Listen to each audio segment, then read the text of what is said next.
again to welcome to Chinatown. With us on the dais is, to my left, Howard Huey, one of the co-founders of Neighbors United below Canal, also a lifelong Chinatown resident. Bill Sharpless, who is an architect from District 1. Bill has extensive knowledge of architecture and has built some large projects in the city, so we're very glad that he's able to offer us his information. And also Bill Bielowski, who's also a District 1 architect, who is similarly built very large civic projects in New York. Donald Tseng, who is a lifelong Chinatown person and has great familiarity as a civil engineer with some of the construction issues that may be evident at this location. So thank you all for being here with us to talk about some of the issues that are coming up. We've done a number of these information sessions, and their previous ones were done hybrid, so we had to do them because of COVID during that period. This is going to be the first one that's fully in person, so thank you for coming. A quick timeline for those of you who may not know the entire timeline of how we got here. In 2018, the then Speaker of the City Council had announced that they want to close Rikers Island. And the plan to close Rikers Island necessitated the opening of then 5 jails, 1 for each borough. That was since amended to become 4 jails. And just to underscore who's on Rikers Island, 2/3 of the people on Rikers Island are actually just awaiting trial. 1/3 of the people there are doing short-term sentences, 1 to 2 years. The proposal was to build a jail at 80 Center Street. It was quickly moved to 125 White Street, prompting a scoping hearing. A ULIP process had started. This is all 2018. Community hired an attorney to challenge the environmental impact statements, and the Article 78 lawsuit preparation was started. In 2020, Mayor Adams is campaigning and comes to Chinatown and says that he doesn't want to have a mega jail in Chinatown. COVID happens, major protests that were organized by Welcome to Chinatown, a number of nonprofits in the area, and also NUBC, resulted in 2,000 people who marched in the streets and rallied against this plan.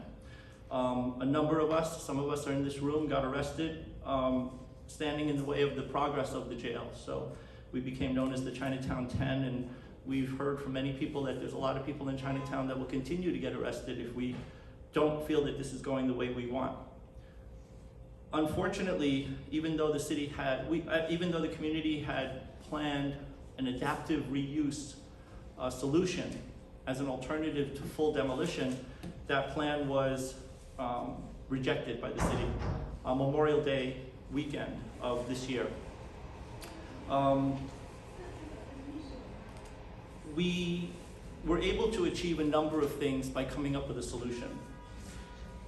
With the folks in this room, with the folks on this dais, we had to have an understanding about whether or not adaptive reuse was even possible. And we concluded that it was possible with the little information that we had. However, we needed more information from the city to really flesh out this idea of adaptive reuse. We're still waiting for that. In the meantime, as I said earlier, that has been rejected. What we were able to accomplish, and I'll pass this over to Howard to talk about what solutions accomplished in terms of getting our neighborhood and getting our elected officials together. So I'll hand it over to you, Howard. Thank you, Jan.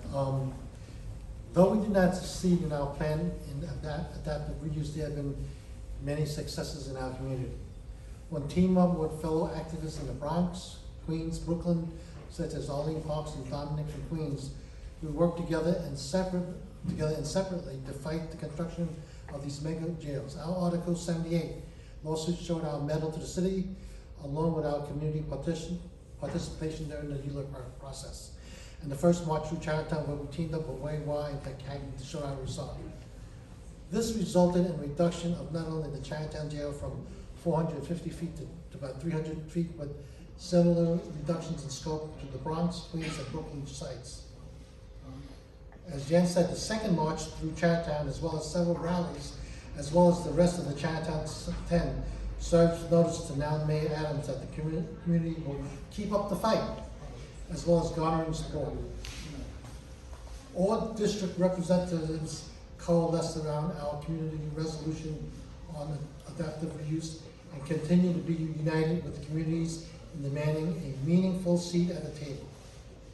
NUBC has been at the forefront of not just opposing the construction of the mega jail, but also in pioneering innovative solutions.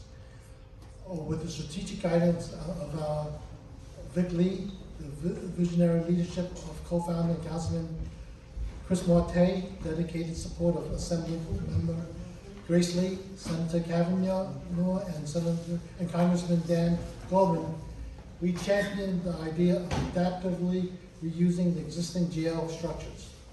Despite the current administration differing views, our commitment to solution-oriented strategies has galvanized our coalition, encompassing elected officials, local businesses, residents, and activists. This united front, along with multinational media coverage on the Chinatown jail opposition, continues to exert significant influence on the Adams administration, ensuring that the Chinatown and Little Italy are integral in shaping the design of the new facility. While the outcome may not align perfectly with our initial goals, it is imperative that we leverage this situation to maintain our elected representatives' involvement and safeguard for our community interests. Also, partnering with CB1 to ensure that Gotham, the demolition contractor, pays strict adherence to noise, dust, and vibration protocols and monitoring of the jail site to ensure some semblance of quality to the surrounding areas of the jail site. Thank you, Howard. I'm going to ask Harry to go through a couple slides really quickly. So for reference again, these are the two buildings that are going to be taken down. Currently under demolition is B, that's the north tower. So this is north, that's south. This is the older building, this is the newer building. This was only completed 40 years ago. We'll refer back to these when you guys have some comments. Next slide, please. So to give you, again, an overview, where are we in the city? This is the court building, the one with the big pyramid on top. This building is also a jail. It's adjacent directly to the court building and in fact shares some of the same infrastructure with the court buildings. This building, however, is the one that's currently coming down. It is 1/3 of the way down. Next slide.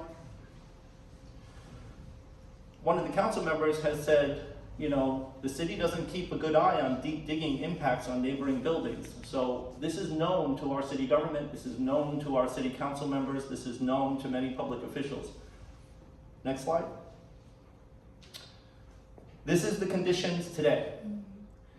Very different than the previous slide. You can see that the scaffoldings have already been on, and the way that they take down this building is that you do them one floor at a time. So there's no swinging ball, there's no dynamite, there's no major thing happening. However, this is not without lots of noise and lots of dust and lots of vibration that are still happening. So it's 1/3 of the way down. This was taken about a week ago. Next slide. Neighbors United below Canal still receives complaints, by some people in this room even, who live very close proximity to this. Noise, vibration, dust, traffic disruptions, lack of translated signage, outdated data, and placement of crane, the placement of where the crane is. So the city is very slow in responding to some of our questions, and that's been problematic. Next slide. This is the city's own information. So the mega jail is supposed to be 295 feet. They're allowed to have 50 feet of mechanicals, so it's more like 350 feet, which is taller than the Statue of Liberty. What we don't know is whether or not this 295 maximum envelope is actually a legal limit. We've already seen in Brooklyn, which has a contractor to build a new jail, they're already saying that their jail is going to be taller and the bed count is increasing by 17%. So this, we don't know if this is going to be 295 feet or 495 feet. Because when we first started this conversation with the city in 2019, it was 495 feet. And as you know, Margaret Chin made a big deal out of taking credit, and she's saying, I was the one who got it down to 295 feet. We don't know if that's legally binding. That's one of the questions we want to ask the city on Wednesday. Next slide. Again, this is the city's own slide with some adaptations that I've put on. One, there's a parking garage. So you can see these little gray dots down here is for 125 cars used only by city officials. That's not for the public, that's not for anyone else. Which means that they're encouraging people to use their own cars to commute into our area, 125 a day in and out. In order to do this, to build this big building, and the architects and our engineer will speak about how do you build a building this big on that site and what's problematic about the site. The bedrock from the geological studies that we have FOIL requested, because they did boring samples into the dirt 2 years ago. And we were able to read those boring samples. And what we found was that they don't actually hit rock until they're 80 to 100 feet down at that site. It's basically sitting on a marsh. There's challenges involved in that, and they'll speak to that. Next slide, please. This is something that we didn't want to keep to ourselves. We want everyone in the world to know that this is going to happen. What NUBC has been able to do with the help of an anonymous donor who donated a year's worth of public relations to us, along with Welcome to Chinatown and some unorthodox ways that we've been able to get the word out using social media. We were able to achieve 300 million views of all of the places that we have placed our stories. Over 55 articles and news coverages on major news networks, Canada, United States, even England, all knows about this site. It's now known as the mega jail because we branded it such. We also always speak in terms of it being very, very tall, so everyone knows this is the tallest jail in the world. Next slide. We'll flash this up on the screen again later. This is a call to action. The QR code leads to your way, using your cell phone, using your laptop, to write directly to the mayor. We have over 800 letters through this effort that we have written to the mayor to say this is not what we want. We want to have a meaningful seat at the table to design the new jail. So with that, I'll move on to the next phase of our presentation. But some of the interesting ways that we've been able to reach out beyond the normal land use, criminal justice conversation, and I want to give a shout out to Grace Young, who's with us, who's a cookbook author, James Beard award-winning author, who's offered her help on this and who's done tremendous help in partnership with Welcome to Chinatown to create something called a seat at the table dinners. And we were able to bring in, with Grace's help, some of the top influencers in America to talk about what's at stake and what is lost in our culture if we lose our restaurants, if we lose our cuisine. And so this goes, we have gone way past land use, we've gone way past just criminal justice. We have now talked about this in a context that we've never done before. So I want to say thank you to Grace and to Welcome to Chinatown for bringing that to light.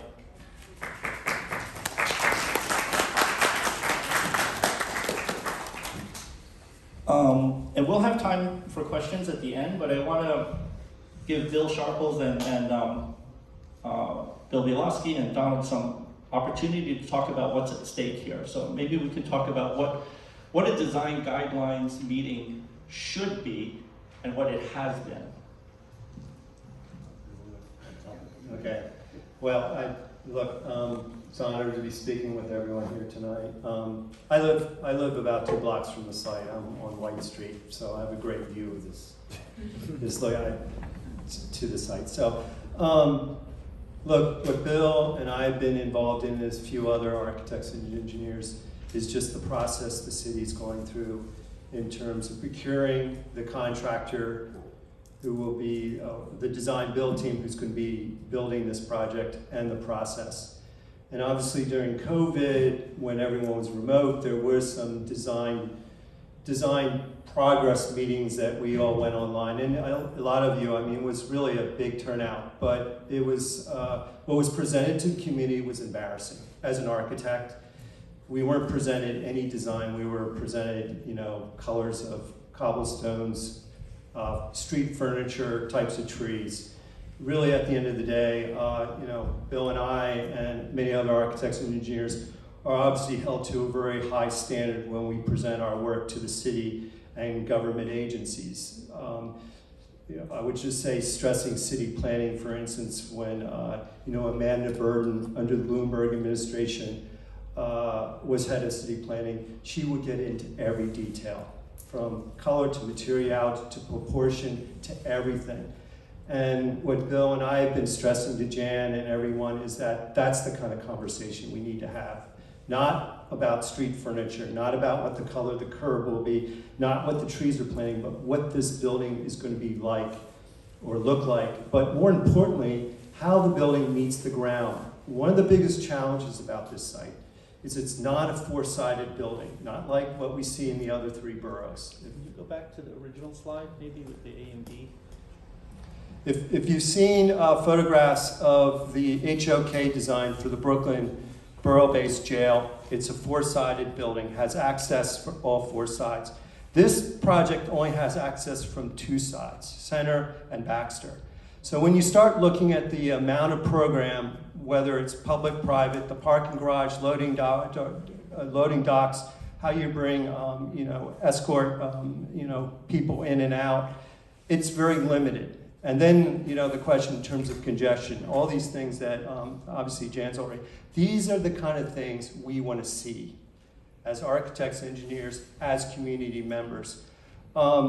It's also just an incredibly difficult site to build on. Again, limitations in terms of access, the idea that on Center Street, we actually have a bike lane now. We have obviously all the government cars that are currently parking there. There's no idea in terms of how the community will experience the process in which this building will go up. That is also part of the design process. So it's not just the end result, but it's how you get there. And so when we started having these conversations with the city, part of it was, well, what are you putting out there? You know, what is the procurement process? And you've heard these terms design build, and the term that's currently in use for this site is progressive design build. Now, design build in the general sense of the word is typically, in the traditional sense, the owner, or in this case the city, would hire architects and engineers to do a preliminary design. And then that design is put out to the street to a design build team. The design build team includes the contractor, all the engineers, the architects, and they work for the contractor to deliver this project based on the preliminary design by the client's architects and engineers. In this case, that's not going to be the case. The case here is they're going to do a progressive design build where they're going to put out, and this is what we understand, put out an RFP to potentially 3 competing design build teams, in which those design build teams will put together a preliminary design with a budget to it, and they will submit that as their proposal for the award of the bid. We need to be part of that process. It's not something it's very atypical. I would say the only time that's kind of represented to a degree that this is going on is the casino projects. The casino projects are requiring community involvement in the decision making before they will get approved by anyone in city and state government. So in general terms, the procurement process typically, in all cases, excludes community input. What we're requesting here, and what Jan has been working hard along with the other team members, is to allow someone from the community, maybe elected official, to sit at the decision-making table in terms of the selection of who the design build team will be. I do not believe that this is something that we've lost, the community's lost. I, as an architect, and I would say as an engineer, it actually is a huge benefit to make sure that whatever gets built there is something that's in keeping with the community's values. It addresses a lot of the issues when it's going up, and ultimately is something that will be safe and in harmony with the community when it's complete. Let me ask you one thing, Bill. Do we have a builder yet? Do we know what the design looks like? And how do we insert ourselves? So that's the question that people don't know, that we don't have a builder yet. There's no builder that's been selected. From what we understand, the RFP hasn't even gone out. An RFP means? Yeah. Request for proposal. And so what that request for proposal will look like is that there will be a design and there will be a dollar figure put towards that design. And whoever comes closest, or in this case, we understand they're not necessarily going to go with low bid, but whoever meets the criteria that's outlined in the RFP, that could be the design, that could be the financial records of the company, the experience of the company, and then actually what their actual bid will be for the project. Don't worry if you didn't get all of that, because we'll have time at the end to ask some of the questions. I know Bill goes through a lot really quickly. So I want to ask Bill Bielowski, with your experience at this site, I know that you live close by, you have a lot of experience in similar projects of this scale. What makes this site special in terms of where its geography is, the history of the soil and what used to be there, and what makes this a challenge? They're now 1/3 of the way down from taking down one building. They have to take down the second building, and after that, they actually have to go below grade into the foundation, which this contractor is required to actually excavate the existing foundation. And so what are some of the things that we should be concerned about with regard to that, with buildings around it? Thank you for including me tonight, Jan, and everyone here. It's an honor to be here with all of you. This is an important, probably the single most important thing happening in Lower Manhattan in our lives, certainly eclipsing even the World Trade Center. This is a very large building on a miniature footprint, very tight up against some of the most beautiful historic buildings in the city.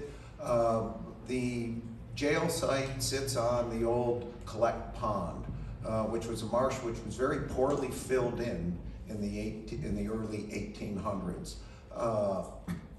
There's a very high water table in the Collect Pond, and all of the water from the neighborhood sort of drains in that direction before it heads to the big pipe Harry, can out you to pull the up the street. slide of the cross section?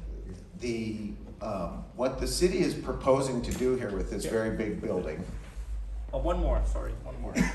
There we go. is build some of the most expensive parking ever built in the world.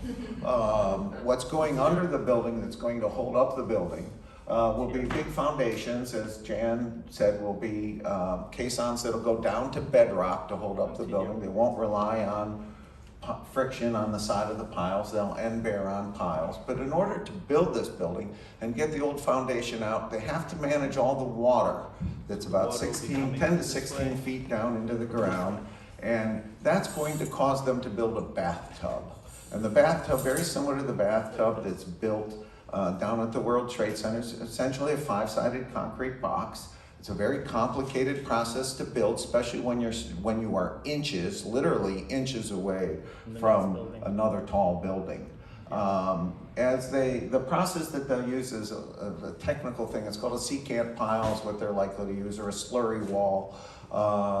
And that wall, as they put that wall in and it goes very deep, the top of that wall is going to want to bend over. And as the top of those walls bend over, the land next to it settles a little. And so they'll do everything they can to keep the top of that wall from bending over as they build this bathtub, but it's going to move, and there's no way it isn't going to move, and there's going to be deleterious effects to the neighboring buildings. Part of that has a little bit to do with the dewatering process that they're going to get involved with. We are very concerned specifically about the old historic fire station, now the community TV building, which sits on wood piles. It's not very far away. The last thing on earth we want is the water to go away from those wood piles that building sits on, because that's what makes that building stay together at this point. So the construction technique is highly risky just to go get parking. Now we know that parking is going to help us a little bit because the court officers park all over the neighborhood and take all the parking that is available, but it seems like quite a high-risk move just for parking. So the concern really is in the construction technique, and it's going to be very difficult to build this building without having deleterious effects on any of the neighboring buildings. And we aren't particularly good at it because money is what's going to be, and time are the guiding force. So this is going to take the longest of the entire process of the building, is to get out of the ground, to get back to grade. So these cars really, when you factor in the time and the money that's going to take to build, are the most expensive thing happening here. And to circle a little back a little bit about what Bill was saying about the design build process, is normally when the city builds a building, we as a community have an awful lot of waypoints when we can engage the design of the building, where they come to us and say, these are the moments of the design that we can engage in. Just because we're in a design build process does not mean that we can't insist that we sit in those exact same spots. At the end of conceptual design, at the end of schematic design, and again at design development. And I have to say, if we're at the end of design development making suggestions, it's too late. They can't afford to go backwards at that point. One of the reasons they are engaging in this process called design build, which the city is just beginning to engage, to explore as a way to do things, is that it puts the designer somewhat subservient to the builder. So design is an aspiration. Design is something that's going to make something more magical or more beautiful, is going to always take the back seat to what it costs or how fast they can build it. So this very building, by the very nature of what it is, because we're pretty confident, the two of us at least, that it's not actually going to solve the crime problem or help fix really recidivism, which is what our biggest hope is for this. Right now, we're just hoping to get a building built that's not going to damage the neighborhood too badly, that when it's done, we feel it's at least remotely somehow contextual, and that the way it touches the ground, the way people come in and out, the way the cars come in and out, we've all had plenty of input on that. There may not be a lot of choices for them, but all those things should be socialized with us. Things shouldn't just be given to us. We are the community that lives with it, and so we need to have plenty of input, and it's going to take all of us really standing there and insisting that just because this is a different process, that we still get those moments of input, because the risk is just too high, and we are going to suffer during the construction. That was very well put, Bill, thank you. Donald is an engineer, somebody from the neighborhood as well. I know you have a background in civil engineering. From an engineering standpoint, I know that Bill covered a lot of the points about what is dangerous at the site. Your experience with what our buildings look like in Chinatown, I have experience with what my building looks like. They're made of brick and wood. They're not made of reinforced I-beams that are 6 feet thick. These are just brick and wood tenement buildings. And maybe, Donald, you could speak a little bit from your point of view. What is the fragility of a building like the Chung Park residence, which is next door, which is inches away, as Bill had said, some of the buildings on Baxter Street, which are 20 feet away. What is the impact to those that could happen? Okay, thank you for inviting me here. Thank you. Bill, actually, you're pretty good. I assure you're not an engineer, too. Actually, Bill did a very good job explaining some of the issues that the construction would have to deal with. Again, one of the major problems with the site is water. When you deal with water, it causes problems. Like like Bill was saying, when they build this bathtub, basically they have to build wells adjacent to the, depending on the site, they have to build wells to basically suck all the water out, to suck it away from the site, so they could build a wall, the slurry wall around for the parking garages down here. And when you have an existing condition where everything's sort of stable, all of a sudden someone puts a well, basically it draws all the water out, sucks it away from the site.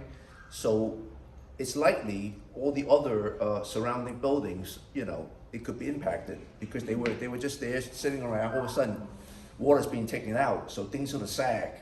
Okay, I mean that's one of the possible issue that you could deal with for adjacent buildings. If you have a smaller structure, is the impact the same? Well, the bathtub, it's going to be there. They have garages. They have to put the bathtub. Okay, and the deeper that garages go, if they put in more, I think that's why they only go with 2 levels. like the World Trade Center, they probably have 6, 7 levels. That means you gotta suck a lot of water away from that site. And it also takes a lot of time to build up the slurry wall, to hold the water back, right? So I think that's why they want to go with 2 stories, you know, because parking, it's precious in Manhattan. And even though, like Bill said, even though it's gonna be parking here, I'm sure it's not enough. They still want to be parking around the neighborhood. I can guarantee you that, okay? And that's how it is. The city, you deal with the city, you deal with the, you know. So that's one of my concerns, all right, with the wells, drawing all the water away, and it will impact adjacent building. Then the next thing is the Chung Park building right next door. So could you imagine, you have the building in the Chung Park right next door to it? Yeah. Where is that? One more. Oh, down right there. Down. So if you're taking dirt and water away right next to this building, and those dirt and water there, it used to be there to stabilize this building from tilting over. So imagine that stuff is not there. They have to really be careful to put up bracing or maybe underpinning to make sure this thing doesn't just rotate over. So that's another concern. So I should add that the Chung Pak building is not evacuated, that there's actually people living there now, as well as all the buildings around this site have not been evacuated. They're currently all occupied. Yeah. And so do you guys know of instances in the city where underpinning has compromised the building next It's to not it? underpinning. CCAT's on 65 Franklin Street. You can go up there and look at the corner right now. It's on the corner of Let me turn this up. 65 Franklin. They broke ground in April 2020. And they were using secant piles. Now they have to take one of the buildings And down. both buildings, and the L-shaped building runs from Broadway around onto Franklin. Both buildings became compromised. How tall are they? No, they were 6 stories. 6-story 6 stories, brick 7 stories. wood Yeah. structures. Yeah. They're more similar to what's right across the street. The Baxter- irony is Baxter Street, that yeah. Chung Pak is actually built to the earthquake code. It's a more modern building, so it's kind of built a little bit more like a boat's built. It holds together. You can kind of flip it around, it'll hold together. The buildings right across the street, like Jan's building, are just standing there by gravity and memory alone. Yeah. And the wiggling of the trucks driving by on that street to build that building is cause all those buildings will crack. I'm quite convinced, especially if any of them are a story taller than the ones next to them, where they're all banging against each other as they wiggle.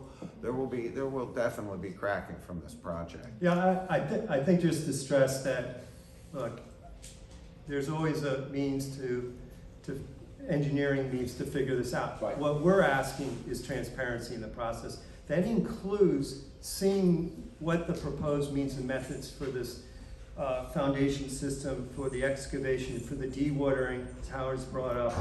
It's critical if the community has an understanding of that. The community has architects and engineers, not just us here up on the stage, but a deep bench who have already volunteered a lot of their time and energy to this process.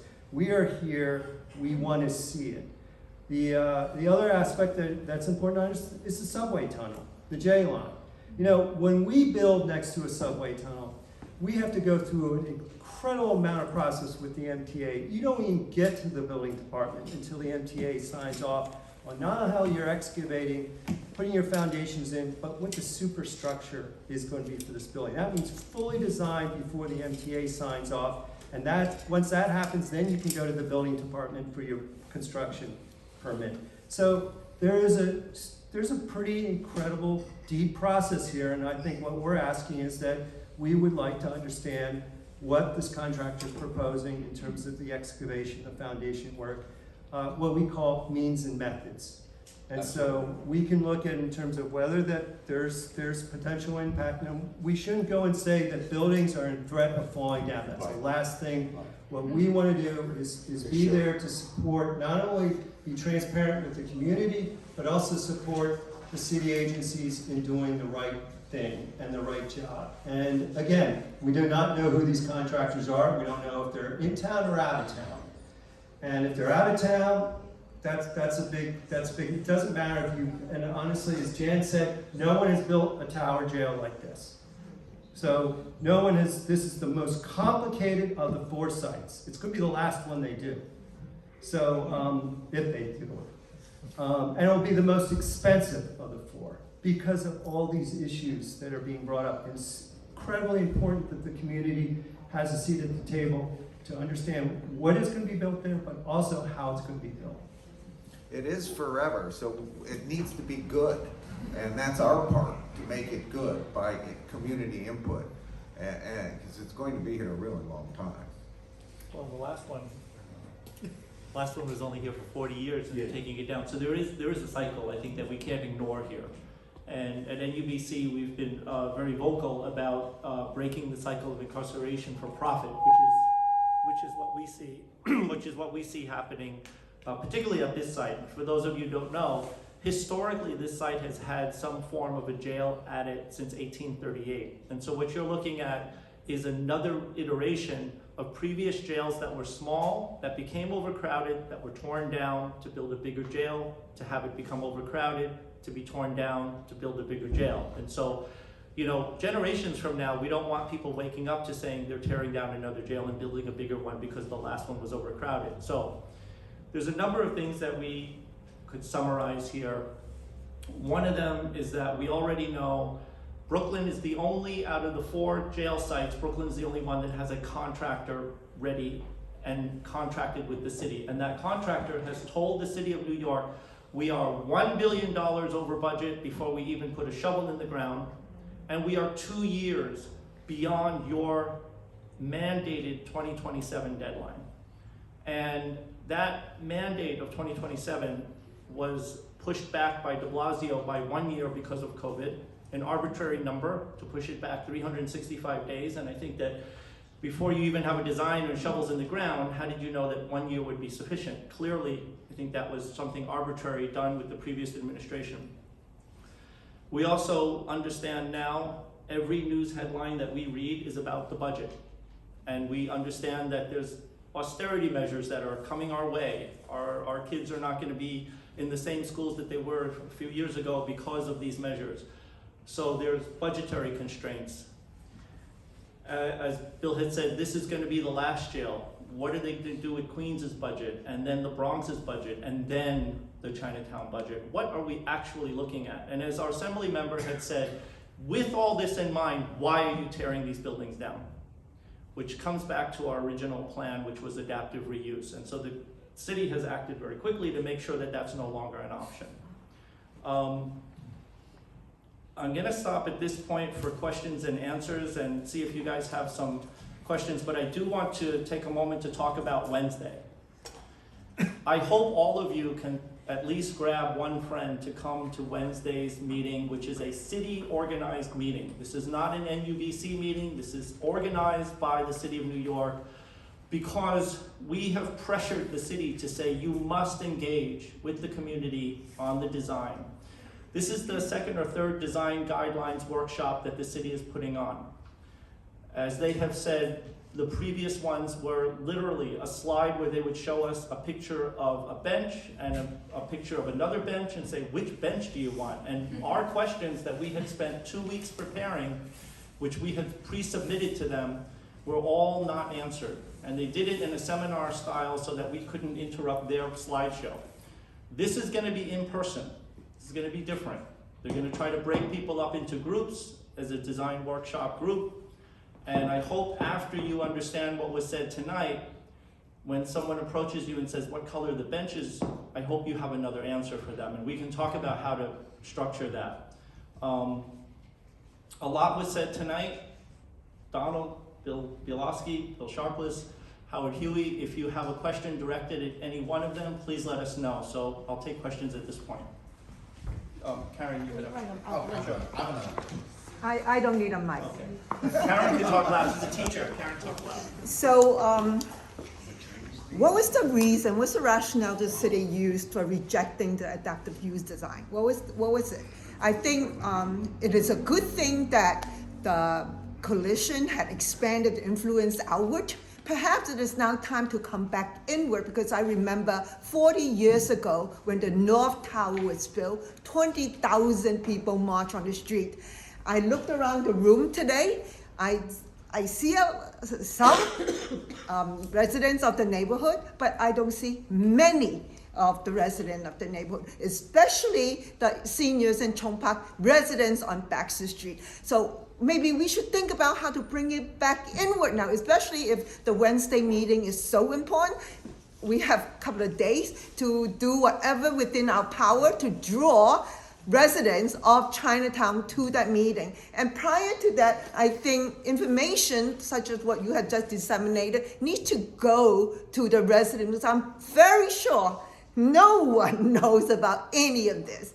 But since how many years ago? Since 2018. We're very fortunate. Actually, there are residents on Baxter Street who are in the room with us.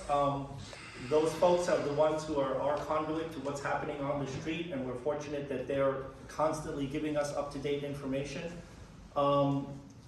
It's a very good question. Like, what is it that we expect to get out of the city at this point? We have to demand, as was said here, we have to demand at this stage what we want out of this design, because if we don't, the design build process runs away with us very quickly. Design build has never been done for a jail. In the history of as far as I know, the United States, they don't build jails this way. It usually goes out to bid, there's a design, someone knows what they're gonna build, and then they give you the bid and say this is how much it's gonna cost. They're allowing the contractor in this scenario to dictate what the design looks like. They just tell them how many beds it's gonna be and how big the cafeteria is gonna be and how many parking spaces, but essentially it's contractor driven. We want to change that dynamic so that the control is in the community. That's a very important thing, and if we don't get that control within this early process, and I know it sounds like they're already tearing the jail down, what is there to talk about? There's a lot to talk about in terms of size and scale and impact. I'll stop there. I want to add yeah. one thing to that. When I was at that so-called engagement meeting, I asked if there was a roadmap for the rest of the engagement for us. And they said, no, that roadmap's coming from the design build team, which seemed incredibly ironic to me, because we as the community, as the client, as the city, should be dictating, here's the roadmap that you're going to engage the community upon. And so they've not committed to any roadmap for bringing design and process to us. They're asking the design builder, it's a little bit like asking the fox who's designing the hen house door, how the hen house door ought to be designed. Sia? Okay. So this is on. Yeah. It's a little long, so I wrote it out. A second.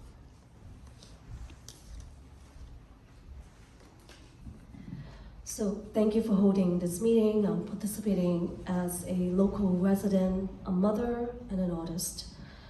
As a local resident, I'm very concerned about the site at which the jail is being built above marshland. As a mother, a taxpayer, and a person with common sense like all of us, all this money spent on building a super fancy, expensive jail is no different from closing doors on opportunities for our next generation. So with the success in media, that Jen had talked about, my question is, why talk about designing the new jail? Why not keep demanding no new jail? And I know we talked about having a seat at the table. What table? The table that talks about the design of the jail, or no new jails? Are we being played here? The city, under Mayor de Blasio, and now Mayor Eric Adams, have only moved in one direction. That's to build the jails. All the while, communities across New York City have posted from before the jail plan was passed to the present. Are we not being played and driven into going the same direction as what the city has always wanted. The conversation that has been built around this issue, citywide, nationwide, and internationally, is great. Can we leverage this and dream big? We can thank the city for taking down the jail that we have fought against 40 years ago. And maybe now we could thank them for taking it down and building something that's truly for the community. I mean, we have worked so hard all this time. If we go into this meeting talking about how the jail should be designed, and we know they have bulldozed over the community voices all these years, what make us think that this will be different? I think that we should continue to demand the same thing. Mayor Adams is he's going to be running for office soon, right? I just feel like I don't want us as a community to get played into this. So much effort has been made calling for no new jails. I don't think we should go into this meeting. I actually envision us dropping off, hand delivering a letter, or somebody reading a letter openly at the meeting, while all of us organize our friends and families to stand outside the meeting, join greater press to say, we have not changed. Our dream is no jail. Our dream is a space for our community, which we deserve. And look at how dangerous this is. Anyway. Just in the interest of time, I know that there's a lot of questions. It's an excellent question. Are we by attending this meeting complicit in the continuation of this cycle that I just talked about? We've never turned away anyone with an opinion which was to not build this jail.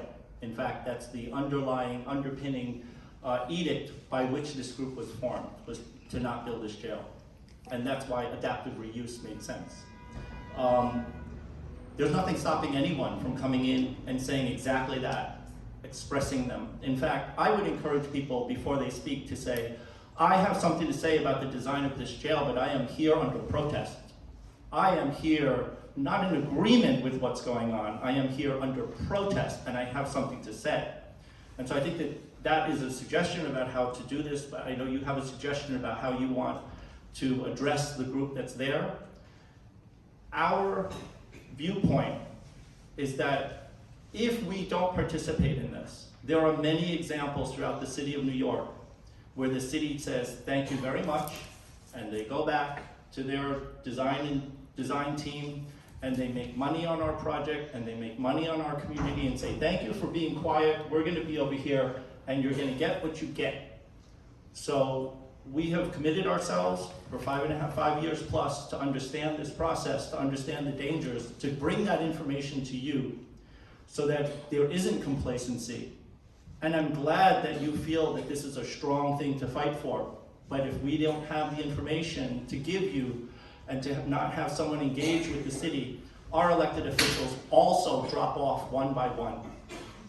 And our elected officials don't back us up and don't demand more meetings, because the way that we're getting these meetings is that our elected officials are there banging on those doors with us. And right now we have a united front. And the way that we got to a united front is because we had a solution to get there. And we're not stopping anyone from protesting, we're not stopping anyone from engaging with the city in that way. But our demand at this point is to have information from the city, as it always has been. The law says that Rikers Island must close. In order to change that reality of happening, that law needs to change. Someone at the same time needs to be listening to the city to say, what is your plan? As Bill had said, what is the blueprint of getting the neighborhood involved? And if we don't like the blueprint, that's where we insert ourselves into the blueprint. But Karen, if you don't mind, because you spoke already, I want to take another person who's got a question. Irving? I guess. Just speak loudly. Yeah, okay, that's fine. So I'd like to say welcome to Chinatown for hosting this meeting.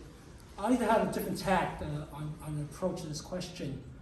I'm sort of surprised that the two bills are here today, because I think What they offer is a better solution, which is to rebuild Rikers as a fundamental strategy, because we have to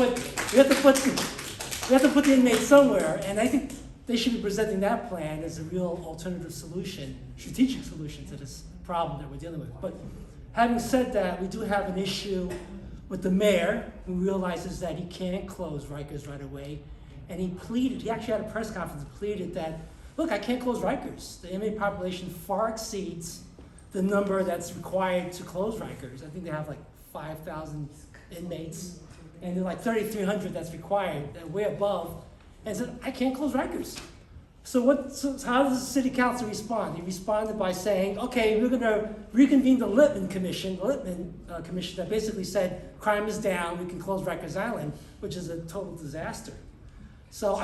Regarding the Lippman Commission, I'm sorry, I just want to insert something very important. Community Board 1, all of the leadership is currently at other meetings and they couldn't be here tonight, but I want to talk about Community Board 1's interaction because the jails actually exist within Community Board 1. They have written no less than 10 resolutions. The last resolution, which is about to be presented this week, is a resolution from the board to say that the community must be present in the new iteration of the Lippman Commission. And I want to remind you that the original Lippman Commission, convened by Judge Lippman, said this jail is too big, there should be 5 jails, not 4, and that they need to keep the population very low. The city has violated everything that the original Lippman Commission has already put forward. So to get into the Lippman Commission, this new iteration is an important thing as well. Because again, the Lippman Commission will run off on their own.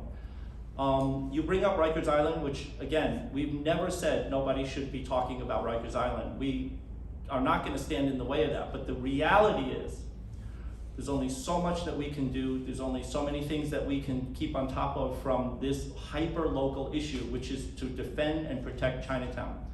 What happens on Rikers Island, people have every right to talk about, and what happens to keeping Rikers open is an entirely different conversation. But the reality is the law has not changed. Until such time that there is evidence that that needle could be moved forward to change the law, it's going to be a heavy lift. I don't say not to do it, but we are committed to looking at this site as the buildings are coming down. We need to be inside the room. Yeah, I think the point I want to make is the fact that Rikers is the real solution to the problem, because they have 700 acres of property that could be utilized and developed.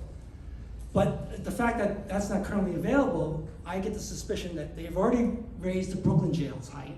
I'm concerned about the fact that they can make this, they're gonna do it 30 stories and say, we're gonna build the tallest building possible to house the inmates. And that even may not be enough. So this is, what you're bringing up, Irving, is an excellent point. I hope everybody understands what Irving is saying. The fact that Brooklyn is going up, and it's already, the budget, as far as I know, has already been approved. The new budget for the Brooklyn jail alone, the city council very quietly approved it. That's very scary, because they're giving the green light for overscale beyond what was already talked about with the previous administration, with the previous city council. That should serve as a warning to us. So I think that that's what we're coming here to you tonight.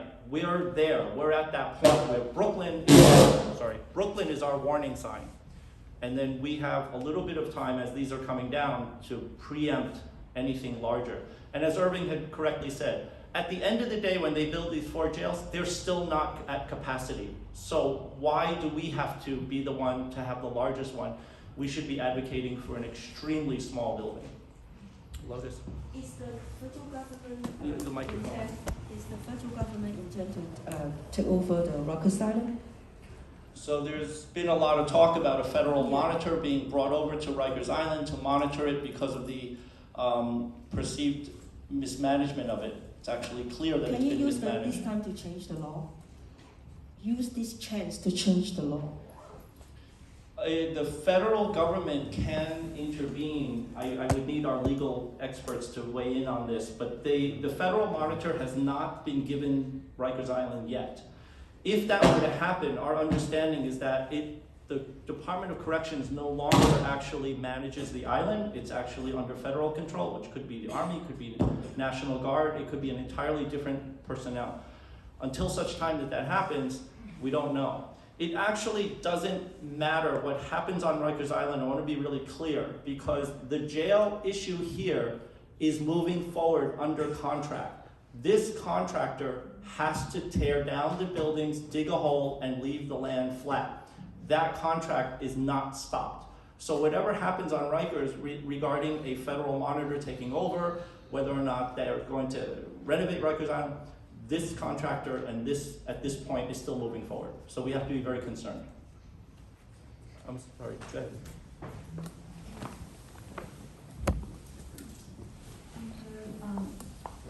Hello everyone, I'm intern for the Epoch Times Chinese language edition. Thank you for having me, and sorry for being late. But I would like to know what the main demands that tonight's meeting want to deliver and put on the table on Wednesday's meeting with DDC. That's an excellent question. I'm going to pass it over to our architects. If you were to distill this down, we're about to walk into something that the city calls a design guidelines workshop. If we were to distill this down to community ask, aside from what the color of the benches and what color the aluminum siding is going to be, what are we there to ask for? I think we want to ask for a very transparent process that we know when we are going to be engaged with the design of the building and what those points are going to be. And that means early, not later. We want to know the ins and outs of the buildings. We want to know the entire process, the schedule for making that process, so that we see what the blueprint is, so that you all know when you go home how you're going to be engaged, when you're going to have an opportunity to speak up and see the building and actually make impact to it. I suspect the process is not really designed for us to have any impact on what the outcome of it will be. I do want to clarify, because I do want to clarify, I don't even know if I need this, clarify that the term design build has been used, and the term that the city DDC is using right now, we have not seen the RFP, is progressive design build. Progressive design build allows the design to be reviewed by, whether it's the client, in this case, the Department of Design and Construction, or potentially other people outside that being the community. The point is that they're going to put an RFP out and get potentially 3 design builders to commit. And during that process in which they're putting their design together and their numbers together, there's going to be a review process. At least that's how I'm interpreting it. By the time they bring their bid to the table, their design has been reviewed by the DDC and the number has been submitted. So it's kind of what I kind of call and what I mean by progressive is the fact is that the contractor is leading the show, but there is input from the client, in this case, the DDC. I just want to make sure that there's input from the community in this process. And I absolutely, totally agree with your position, but Jan is absolutely right. If we do not engage this process, we'd be left in the dust, and we'll get whatever we get. And what I'm proud about, I only moved to our neighborhood 13 years ago, but it's the first neighborhood I feel like I'm connected to. I know the people in the street, and I know that this community has got a lot of brain power behind it. Banks, engineers, architects, artists, everything, and we all have to come together and we have to demand to see what is going to be designed. We need to demand how's it going to be built, and then get into those other details in terms of how much time and how long it will take. But it's critical that we have some level of representation during this RFP process so we can actually have a say in who gets selected to build this project. And as an architect, my frustration with Lipman is he's a judge. He's not an architect. He might understand law, but he does not understand how buildings go up and ultimately how they're put together and how they're utilized. And the biggest frustration Bill and I and engineers have is the fact is no one has been asked that question. And there is a right solution to this philosophical problem. And I'm a Quaker. Quakers believe in rehabilitation, not incarceration. And placing people into these mega jails is not going to be the solution ultimately. It might be a solution to be able for families to get to their loved ones, but ultimately it's not going to be a solution to solve the bigger issue. And it is frustrating because at the end of the day, it's our elected officials that placed this law, enacted this law, and the only way you're going to change this law is through your elected officials. So the best thing we can do is exactly what Jan's laid out, is that we need to get a seat at the table. The community needs to have a seat at the table and be part of the design and execution of this project. So one of the things that gets asked is if, have you ever asked them for what it looks like? And the answer is yes. We have asked since day one, what is the jail going to look like? And the answer that we get are two things. Can't show you that because it's security issues. And secondly, we don't know what we're building because it's going to be in the hands of the contractor. My question is, how do they put out a request for proposal and say, here's the budget, and no one knows what they're building? Is that plausible that you can say, here's the money and here's how many beds we have, but how does the builder even comprehend whether or not they can do this? Is it realistic to understand that? This is what I would just read. Progressive design build is a process that allows the client, in this case the city, to see the thought process of the design build team. They're not going to select a design build team purely on cost. They're going to select a design build team on what they've designed and proposed.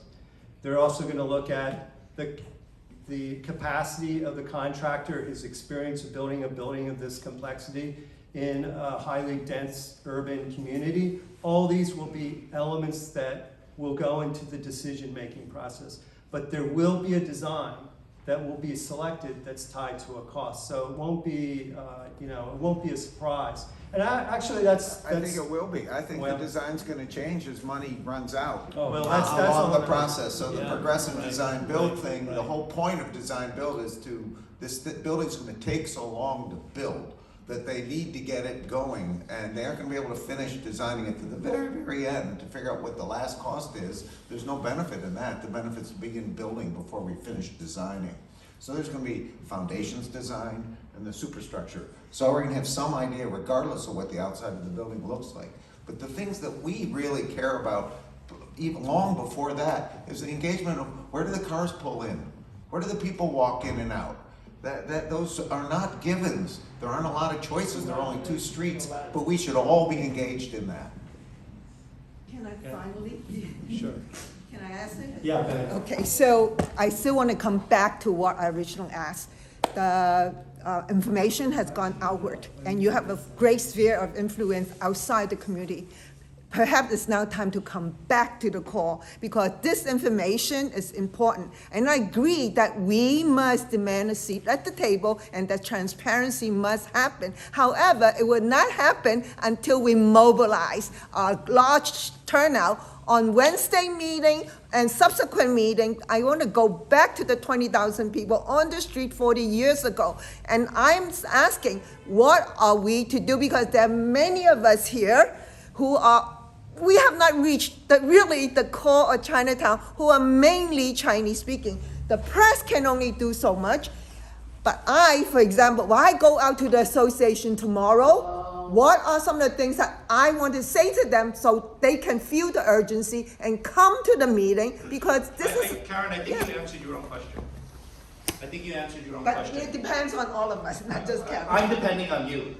Oh yeah, I will do I'm it. depending on every person in this room to do exactly what Karen is saying, which is to show up every time the city creates a meeting. It is our obligation to show up, not to give them a hard time, not to just make noise, but to make every single thing that we say something very, very cogent and well thought out and important, so that they answer us and that we actually make everything that comes about important to us and to this conversation. But Sian. So I Ronnie Frederick Williams. Ron One Ferron. We have a meeting. I'm sorry, we're in the middle of a meeting. I'm sorry about that. My bad. Well, let me ask. I don't know if the question has been fully understood and addressed, because I think that's a very critical part of where the community ought to go. I think right? you have to. I think we have to make a decision about what you're about to say, Sian. Are you making a criticism of what's happening to this moment, or are you coming up with a solution of how we're moving forward? Can you give me two? Where are we going with your conversation? That's my question to you. It looks like this meeting is only to go to the meeting and tell the city how we think it should be better designed and built. So we're still saying, okay, you want to have a jail? You want to move in the direction of having a jail? Well, at least have a jail where we could tell you how it could happen. So let's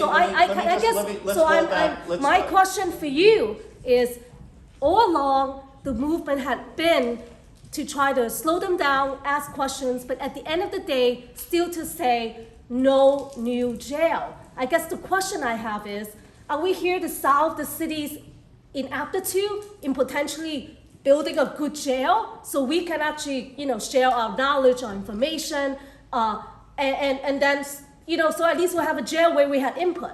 Or are we saying a jail is still a bad idea? Let's just not have a jail. I just want to have this clear. First of all, I wish you were at the city council meetings testifying with me, but you weren't. So let's roll back to the original conversation about the reason why Rikers Island is closing. Chinatown didn't want a jail at our site in all the iterations, and as Karen has correctly pointed out, that many people protested in the 1980s when we didn't want that jail. We organized a couple thousand people to also say we don't want a jail here as well. There was a change of administration. We proposed a solution that would have adaptively reused what's there to minimize the impact. The answer to the question about why are we talking about a better jail is because we have to be at the table. Otherwise, we get a jail that will be out of scale. They've already told us, and we've already pointed out to you, 295 feet may not be 295 feet. It may be 495 feet. I encourage you to take your frustration, because I can guarantee you that it is not more than the frustration that we have experienced having to deal one-on-one with the city. But I encourage you to take that wherever you need to take it, because that's what the city needs to hear. They need to hear that we don't want this jail from the beginning. We've never wanted this jail. The reality is somebody needs to be there with the expertise, and let me just point out something. Between the legal experts and the engineers and the architects, we're talking about hundreds of thousands of dollars of volunteer hours that have been put into this, that we are fortunate to have. And I want to thank the folks on the dais now, but there's dozens of other people that we have referred to in criminal justice reform, journalists who have covered this, people who have been formerly incarcerated who guided us through this process, and who have said, you have to do what you have to do to get this as small as possible. And so it's not me, it's not any of these individual people's opinions. This is a collective opinion of many people who have volunteered their time. And to drop the ball and say that we're going to just not allow the city to continue with our viewpoint is a slap in the face to 5.5 years, hundreds of thousands of dollars, volunteer work that has been put into this, of experts that had given us a voice to speak intelligently. I want to underscore something. You don't know what Queens is saying.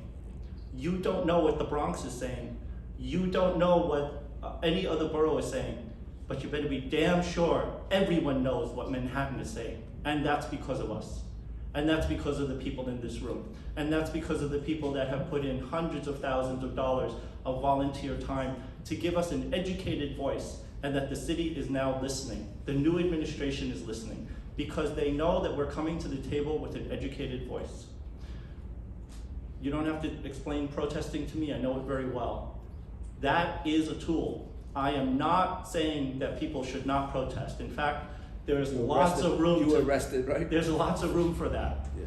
But at this moment in time, as this is coming down, we need to have people in the room to challenge the city and to do it intelligently. Do you have a question? Can you tell us when and where on Wednesday? It is at Transfiguration Church. I believe it's 5:30, and you should get there early. 6 o'clock. 6 to 8. 6 o'clock, Transfiguration Church on Mott Street, Wednesday. And get there early. And are you going to send out an announcement that we can forward to our Yes. mailing list? Yes. If you go to Welcome to Chinatown website, it's on, the information is there as well. That links you to the city's RSVP process, because they would like you to RSVP. Welcome. My best case scenario is we have more people than they can take in the capacity, and, Can Go I ahead. ask a question? you go ahead. My turn now. Okay. Yeah, go ahead. This is for the architecture. I have no article, unfortunately in Chinese, but I save it. It says that, something about, Yeah, I don't know. it's something about the, who's this? Some of the architecture that mentioned that the site where they want to build a jail has a zoning, it's called a C6-4 zoning, which is a violation for this kind of building such a big project. So it's Chinese, really Chinese. So I'm just So curious. our understanding is that whatever zoning restrictions that previously existed were passed by the city council. Oh, That was a long time ago. So whatever restrictions we had at that site, that's already gone with the de Blasio administration. They made sure that that was voted in October 2019. Yeah, I was at that meeting and the council voted to adopt all the zoning regulations and overrid the existing regulations and allow this to happen. So that's already gone, the zoning restrictions are gone. I want to point out somebody in the back who just walked in, our assembly member, Grace Lee, so thank you, Grace. Just a really quick shout out. Some of the pressure that's put on the city is from our elected officials, because they literally banged on the doors. And there have been times when the city made an announcement in an obscure meeting at CB1, at some quality of life meeting, and they said that they were gonna have another meeting or not have another meeting, and it was our assembly member and our council member who got on that call to make sure that the community needs to know about these things. And so there's always an extension of us, is through our elected officials. They are our eyes and ears in Albany and in City Hall, and without their advocacy, we really don't move this ball forward. Because I can tell you, the reason you guys don't know what's happening in Queens, and the reason you don't know what's happening in Brooklyn, and well, you do now because of us, but the Bronx, is because they don't have the same advocacy as we do. There's no one in this room that can tell me what's going on in Queens. And the reason that all the media is focused on Manhattan is because of the success and all of the volunteerism that's been put into this to make sure that our voices are heard. So that's the purpose of these meetings, and we hope to give you a lot more. Any other questions from the media or anyone else in the back? Yeah, and I just want to thank you all for just putting in all these hours and effort on our behalf, on behalf of Chinatown. And I just want to thank you for that, just to start. But I was wondering, if are we to go to like the Department of Design and Construction, it looks like they're the client. Are they providing us with any information as far as programming requirements for this new building that's going up? I mean, they have to plan the building with some kind of criteria. So we should at least be able to see what numbers they're Just so talking that we about. could ask on your behalf, or ask for, what specifically are you looking for when you say programming something? What would you like? How many prisoners they're going to house? How many administrators are going to be in the building? How many corrections officers will there be? So that we get an idea as to what kind of facility they're talking about and what size it's going to be. Why is Right that? now, we don't have any idea how big it's gonna be, do we? If I'm the city of New York, and I'm gonna say to you, why is that important to you? Why do you need to know that? To see if they're actually planning this thing or just flying, you know, they're just flying with the wind, you know, that's what it sounds like to me. So, A density issue, we're a little Thank you. overcrowded to begin with. there's, with every bed that increases over 886, which is the current number of beds, there's ancillary things that need to also increase. If you increase by one bed, you're absolutely right. You will need more corrections officers for one bed increase. If you increase by 17%, you're damn right, you're gonna have to have more corrections officers. Well, how are they gonna get to the site? And this goes back to what Bill said. Where do they drive? Where does 125 cars come in and leave every day?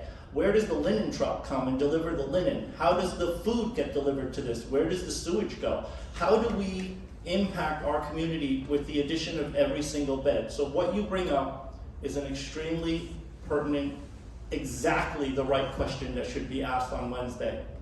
How big is it? How many people? How many corrections officers? Where are they coming in from? What street are they exiting from? How much food is gonna go in? How much garbage is gonna come out? We don't know. If Bill and Bill were to build a building that's a private building today, they would have to answer every one of those questions. They would be in front of the city, they would be in front of community board, they would be asked those questions. We're doing this blind.